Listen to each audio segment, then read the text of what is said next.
Network Entertainment. And this is exactly the type of thing that makes you watch AEW, the potential for all these history-making matchups, diba? They gave us this with CSJ versus Brian, Okada versus Brian. Now that Okada's with AEW full-time, diba? And now we have Will Ospreay there. Just an endless plethora of matchups against the Dragon, against the Rainmaker, against Ospreay, against anybody really. So it's just an open book as far as star-making matches are concerned.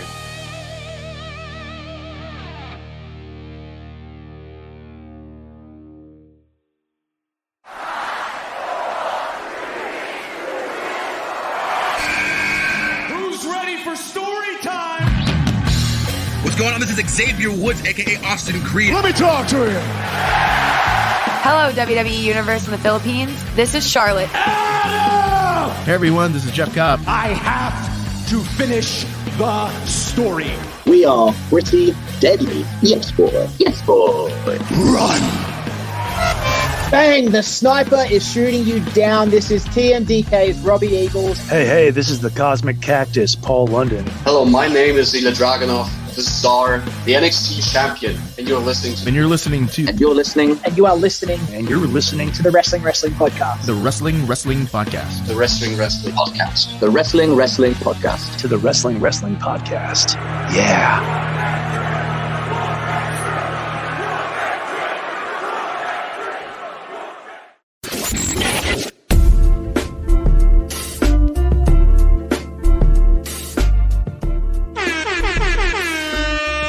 Right, this is the bonus post-stream episode of the Wrestling Podcast. This week, it's Chino and myself, Ro, coming to you after we just finished wrapping up the live stream. So let's get to it really quickly. But we're kind of tired here, so we're just going to get through all the stuff that we did not have time for because we only had 1 hour on the stream. First, let's get through a lot of AEW stuff. Maraming nangyari sa AEW this week. First, the end of Dynamite this week.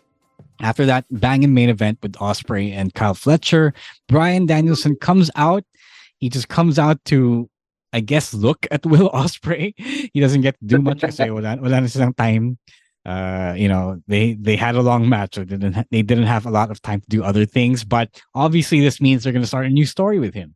So I'm just going to come out and say it's really exciting. I think this is the kind of thing that Bryan isn't going to be able to do if he stayed in WWE, a couple of years ago. What do you think of this? No, I like it. This is exactly the type of thing that makes you watch AEW, the potential for all these history-making matchups, diba? They gave us this with CSJ versus Brian, Okada versus Brian. Now that Okada's with AEW full-time, diba? And now we have Will Ospreay there. Just an endless plethora of matchups against the Dragon, against the Rainmaker, against Ospreay, against anybody really. So it's just an open book as far as star-making matches are concerned. Yeah. The good thing, I guess, about yung mga NJPW guys coming to AEW, like, yes, you can say that AEW works with NJPW anyway, but then you remember that that's only really like one pay-per-view a year, tapos or two pay-per-views, the Forbidden Door, then Wrestle Kingdom, tapos every now and then kapag pwede silang lumipad to Japan. Iba pa rin yung pag nasa US talaga sila, nasa home base sila ng AEW, diba? I guess that is a consideration that a lot of people also didn't quite take in, because on paper it does feel like AEW and NJPW are like two sides of the same coin, but they're also really not.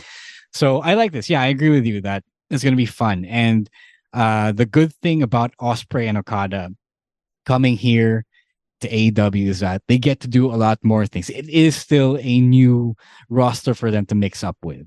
Yeah, especially now that Tony Khan is more open to the idea of working with other promotions. We've seen it, CMLL people on AEW products as of late. So yun, maganda din yung potential for that, because CMLL is a pretty unknown a promotion in the other part of the world, in the rest of the world, diba? So, yung fact na may ganun silang opportunity to expose us to these different talents and to give us all these different matchups that we could only imagine before, even 5 years earlier, before AEW's inception, it's just it's what a time to be alive, di ba? What a time to be alive in the wrestling world.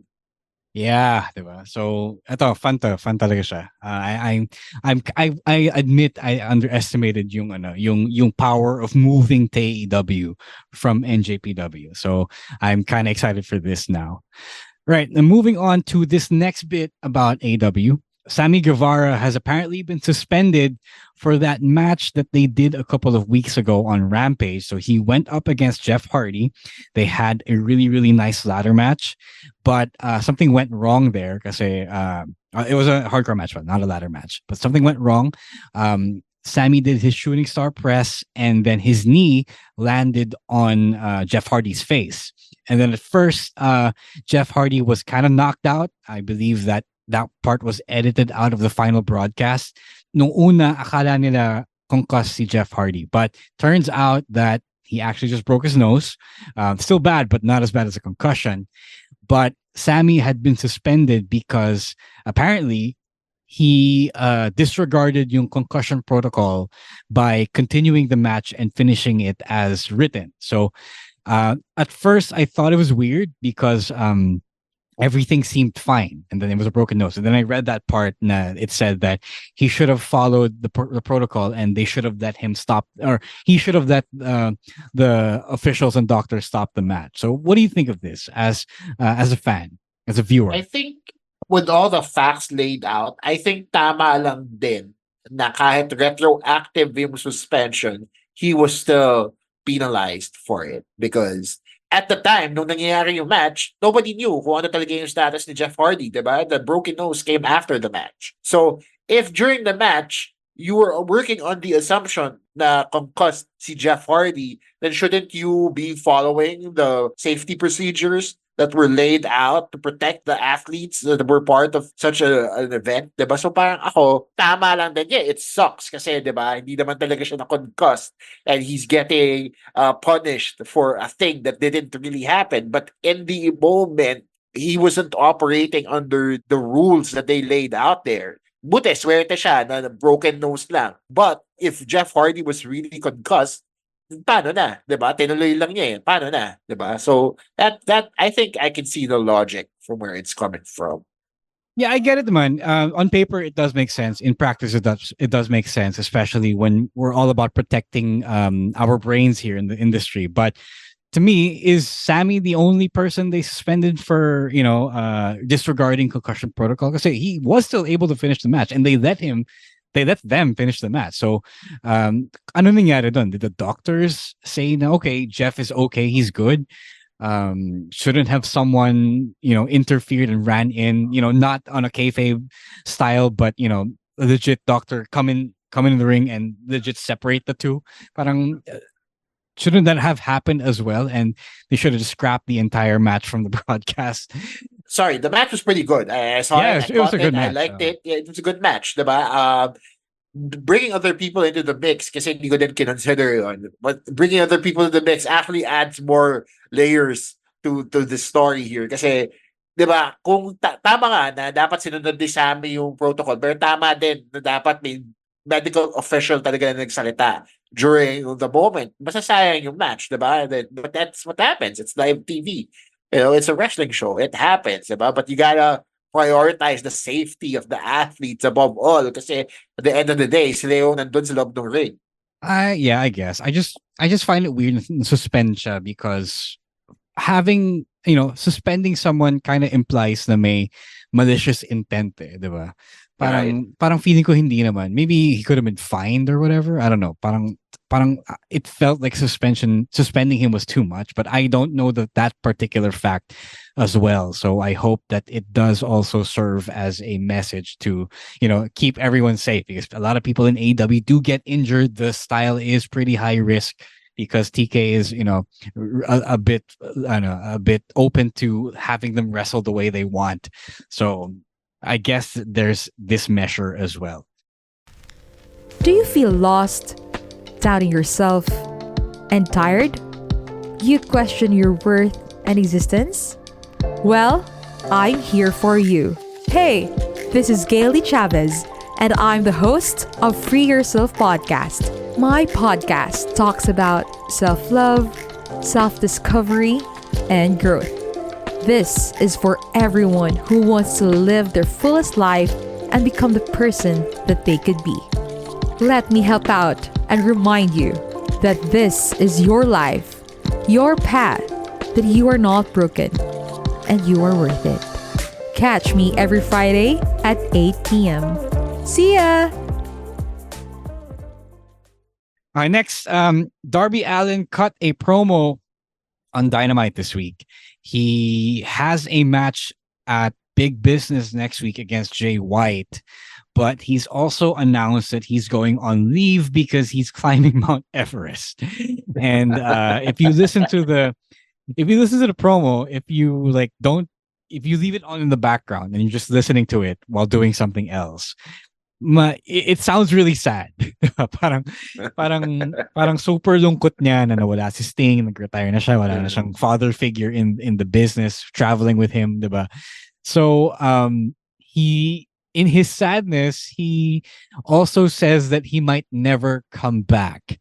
And Emil put this bit here, and he says that it's kind of eerie, but also I understand because a lot of people do die on Mount Everest. Yes. You guys, Mount Everest is no joke. Like, kala nyo pulag yan? Hindi. It's a hardcore endeavor. Even fucking Excalibur said that he's been training for it for months. So you need actual training. I know people who've only made it to base camp and mahirap na daw yun. The fact that they were just at the base of the mountain and that in itself was an endeavor speaks volumes of the actual summit that is the tallest mountain in the world. That said, kahit medyo weird yung vibe ng promo, I am actually enjoying the brutal honesty, the tactlessness that Darby delivers in his promos, diba? Parang medyo shoot style siya. He did it with the Young Bucks when he called out Brandon Cutler. Now he did it here when he talked about being homeless and talked about Jay White and all them. I appreciate it. Parang medyo pipe bomby siya in the sad boy sort of way. And I like it because it adds more to his character. I guess. It's pretty. No, I think I understand where the concern is coming from because it does feel like lately he has been a little more suicidal, diba? I think when you juxtapose it kasi with the last match he's Sting ng Revolution, diba? The glass spot from the Swanton spot, which was gimmick, diba? I'm sure it wasn't. It was stunt glass, diba? Yeah. So I'm sure he wasn't really trying to kill himself, although he did get scratched pretty bad in that spot. But given that and given this, what he said here and how he said it, I understand why some people might be concerned, but it has been the gimmick for quite some time, or the character. It's his lifestyle, his mindset, diba? Na he wants to really push the limits of how far he can take his body physically. So, diba kaya nga siya nag-start off by painting half his face like a zombie or a skeleton kasi he feels like he's half alive, diba? He's half dead. Yeah, all the time. So it's like yung pagka-YOLO niya, dinala niya sa emo level. So I like it though, but I do get why people are concerned, but I also know that Darby Allin is a professional risk taker for a living for a reason. Yeah, I just hope that he is able to, I don't know, to be okay in his older years, to go to 10 or 20 years from now. All right, last bit before we leave you here, WWE NXT, Roxanne Perez finally turned heel after months of teasing, of acting out, throwing temper tantrums. He went after Lyra Valkyria and finally snapped. Okay, I did not catch it, but I knew that, we all saw this was coming eventually, especially with this episode. So what do you think of this finally happening? I believe it happened after the women's tag team title match. Siyempre, natalo yung team ni Lyra and Tatum Paxley, right? Yes, Tatum Paxley. There we go. I always confuse her for Fallon and for some reason. But I like... Anyway, they lost. See, Roxanne came out, delivered a brutal beatdown, just a hellish spot. If you see the arm spot that they did there, medyo brutal siya, and it made me cringe a little bit, but also made me look at Roxanne a different way. And I guess that's what they were after here. Because I think the true test of main roster ready is if you're able to play both a face and a heel. Diba? We've always seen face Roxanne, underdog Roxanne, the prodigy Roxanne. But we've never seen this darker side to Roxanne. And I like it because this character is a good foil for somebody like Lyra, who's really a pure babyface.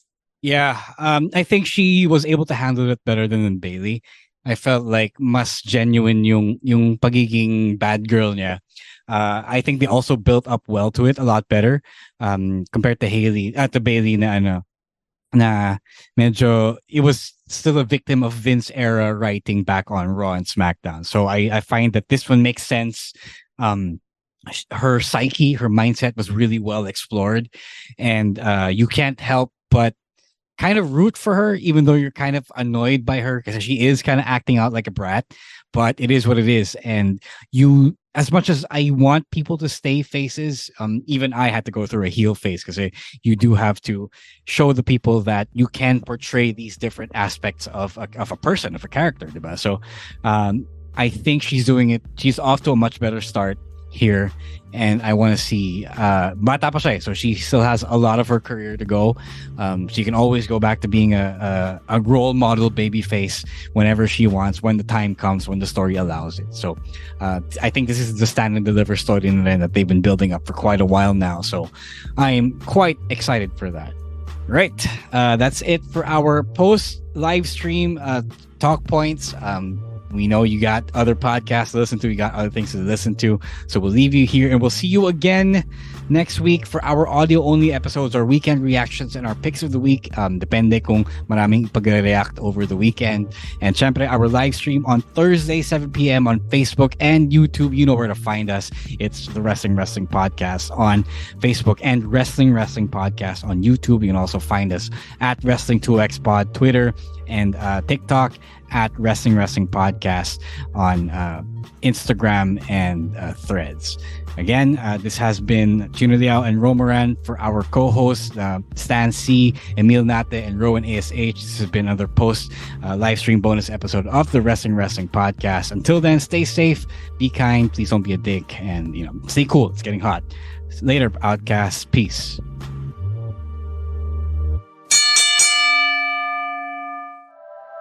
The opinions of podcast creators, hosts, and guests are not necessarily reflective of the official stance of the Pod Network Entertainment, its hosts, or other network programs. The content created by the people behind the podcast is personal and not meant to harm any religion, ethnicity, group, organization, company, or individual.